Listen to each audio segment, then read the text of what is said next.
마지막 편 가겠습니다. 잠깐만. 이게 저를 찍고 있는 거예요? 네. 이건 저를 찍고요. 막 근데 콧물 닦고 이런 거 다 들어갔겠네. 그래. 그럼요. 자연스러운 방송을 추구합니다. 콧물은 누구나 나오니까요. 자연의 이치니까. 보이는 라디오였지. 그럼요. 하지만 아무도 보지는 않습니다. 갈게요. 아름다운 세상, 아름다운 사람. 이 시간에는 우리가 사는 세상을 아름답게 만들어주시는 분들과 이야기 나누는 아름다운 토크 시간입니다. 오늘도 아주 특별한 분을 지난주에서 스튜디오에 모셨는데요. 대학교 4학년 때 사랑하는 어머니가 식물인간이 되고 20년 정도 그 어머니를 돌보면서 얻은 생각과 마음, 그런 것들을 세상과 공감하며 많은 분들에게 위로와 치유를 주는 분이십니다. 어머니와의 20년 소풍의 저자 황교진 작가님과 함께합니다. 안녕하세요. 네, 안녕하세요.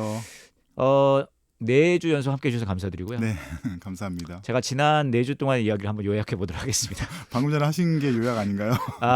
하지만 제가 이 프로그램 15년째 하고 있거든요. 네. 요약만 15년째 하고 있습니다. 우리 황 작가님께서 미션스쿨 다니시다가 교무 목사님에게 감동받아가지고 동네 교회를 다니기 시작하셨는데 그 교회 학생회 안에 있는 한 여학생에게 반해가지고 그 여학생이 일하고 있는 교회 학생회 신문반에 들어가서 뭐 하면 좋을까요 했더니 그 반장 선생님께서 야 너 그럼 글 좀 써와봐라 그렇게 하시다가 IBF 대학생 가서 들어가셨는데 수련회에서 하나님을 만나시고 건축학과 공대생으로서 열심히 이제 미래를 준비하고 있었는데 어머니가 일하시다가 쓰러지시고 그때부터 어머니를 돌보는 일을 하시면서 이제 영케어러의 삶이 시작되셨어요. 그렇게 어머니를 돌보다가 소소한 목표들을 세우시고 또 그거를 인터넷을 통해 세상에 나누고 그리고 그 안에서 만나는 어머니와의 어머니의 살짝 그 표정의 변화 등을 보면서 진짜로 내 삶이 벌어지는 삶이 아니라 만들어가는 삶이라는 것을 또 말씀해 주셨습니다. 네. 좋습니다. 이제 궁금한 건 이제 좀 우리 황 작가님의 이야기를 좀 마무리하면서 20년 동안 어머니를 돌보는 일을 하셨을 때에 이 순간은 진짜 하나님이 함께 하셨고 일하셨구나 그런 걸 경험하는 순간들, 상황들, 이야기들이 있었을 것 같아요. 그런 거 좀 말씀해 주시면 좋을 것 같아요.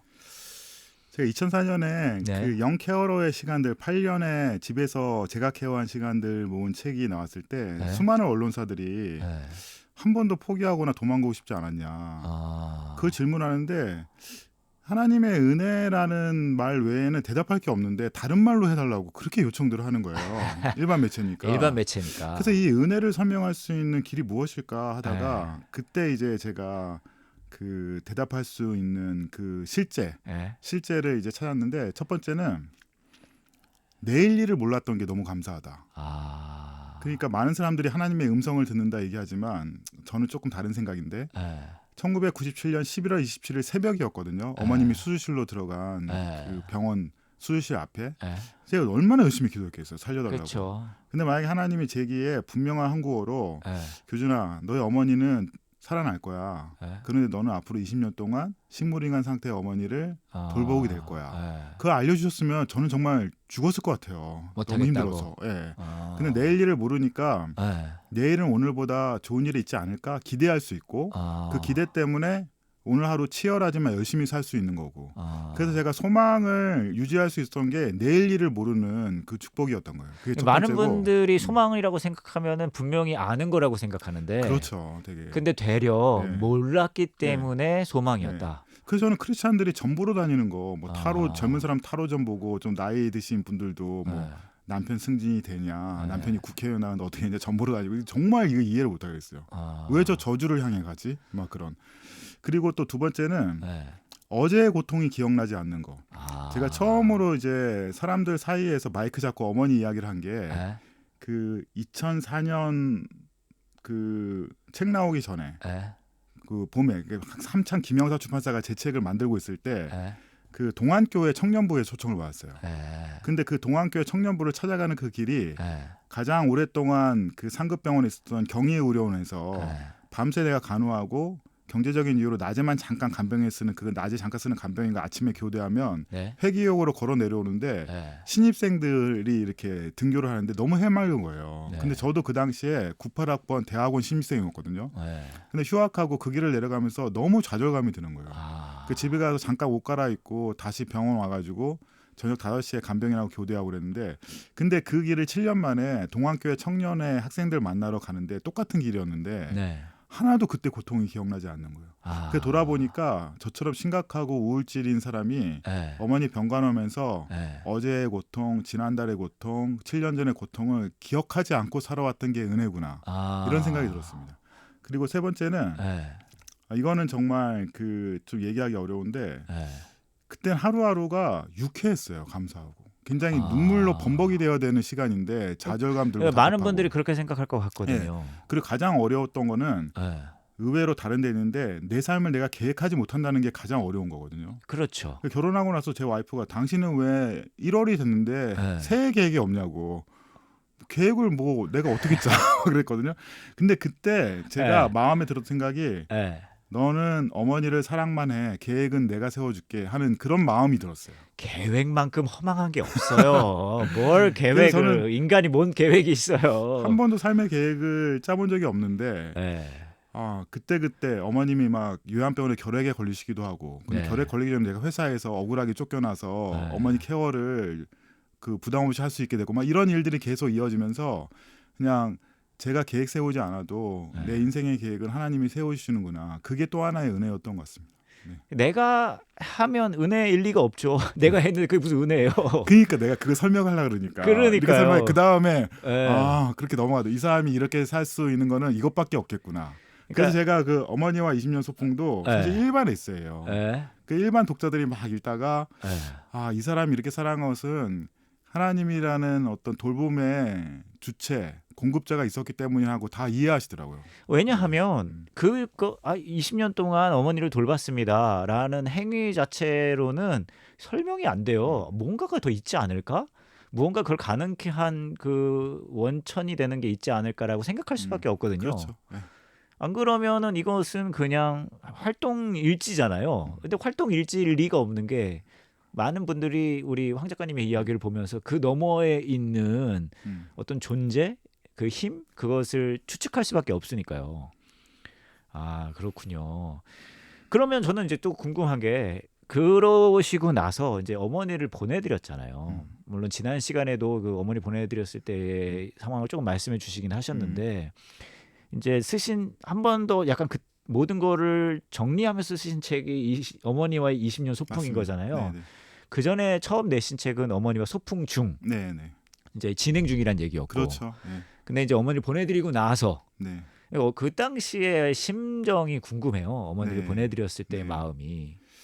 사실 이 책은 어머니 보내드리고 7년 뒤에 그 20년 전체 케어했던 모든 순간들하고 그리고 그 뒤로 어머니를 보내드리고 나서 제가 현실에서 하고 있는 일들, 어떤 비전들을 썼는데 제가 처음에 어머님이 발병할 때 시기하고 돌아가실 때 시기가 제 인생에서 너무 괴로웠던 시간이었어요. 네네. 어머니 돌아가셨을 때는 병원에서 주치의 선생님이 그 경관식 피딩, 콧줄로 음식을 넣어드리는데 그게 소화를 못 시킨다고. 이게 보통 어머니 같은 환자들은 폐렴이나 욕창으로 돌아가시는데 제가 폐렴 욕창 관리를 너무 굉장히 열심히 하니까 네. 결국 몸에 있는 그 기관들이 멈춘 거예요. 그러니까 음식물을 넣어두면 그게 음식이 되는 게 독이 되는 거예요. 몸속에서 소화를 못 시키고. 소화를 못 시키니까. 네. 그래서 최소한의 치료를 할 수밖에 없는, 그러니까 연명 치료의 순간에 들어갔는데 제가 그때 어머니 입장에 좀 생각해봤어요. 그랬더니 이제 어머님이 적극적인 치료를 원하지 않으실 수 있다. 그렇죠. 이전과 같은 치료를 원하지 않을 수 있다는 마음이 생겨서 선생님께 포도당하고 진통제 정도만 넣어드리라고. 그랬더니 선생님이 사실 진작부터 그랬어야 됐다. 이렇게 얘기하시더라고요. 아마 제가 그 결정을 어렵게 내렸을 때 위로해 주시려고 했던 말씀이기도 하고.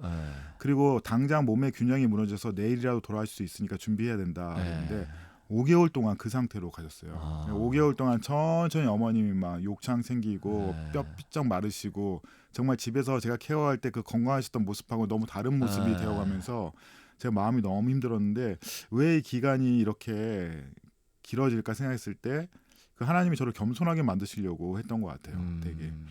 그리고 나서 이제 2014년 10월 14일 정확하게 기억하고 있는데 그날 새벽에 어머님이 돌아왔을 때 제가 병원에 가서 이제 마지막 시간을 함께 했는데 그때 제 마음에 어머님이 저한테 고맙다는 얘기하는 마음이 좀 들렸고 그리고 이 기간을 내가 마지막까지 잘 졸업했구나 이런 생각이 들었고 어머님의 그 장례식장은 제가 드린 모든 예배 중에 가장 깊은 영적인 예배였어요. 왜냐하면 천국과 부활만 생각하는 예배였으니까. 그래서 그때 천국과 부활에 대해서 제가 깊이 묵상할 수 있는 시간이었고 이 이후에 삶은 자유로운 해방감이 아니라 뭔가 이제 상실감, 평생 해왔던 20년 동안 해왔던 일들이 이제 멈췄을 때 일어나는 어떤 정신적인 아득함이 있었어요. 근데 거기서 이제 저는 이제 저 하고 싶은 일 하면서 못 해본 거 하면서 살아가는 게 아니라 과연 나와 같은 길에 들어선 이 광야 길에 들어선 사람들 그 지도 없이 오아시스 없이 지내는 사람들에서 내가 무슨 일을 할 수 있을까?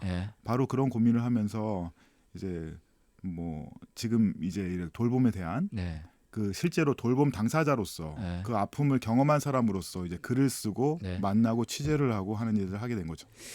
알겠습니다. 4주 동안 함께해 주셔서 너무 감사드리고요. 근데 말씀해 주신 대로 많은 분들이 그렇기 때문에 위로를 받는 것 같아요.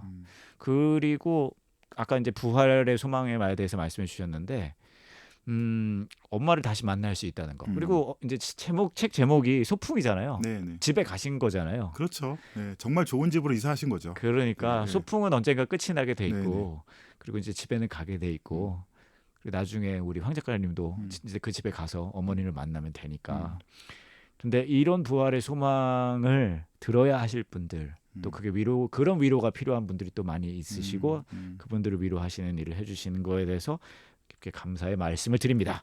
4주 동안 함께해 주셔서 감사하고 앞으로도 하시는 일에 하나님의 일하심과 위로하심과 치유하심이 황 작가님을 통해서 다른 분들에게 이루어졌으면 좋겠습니다.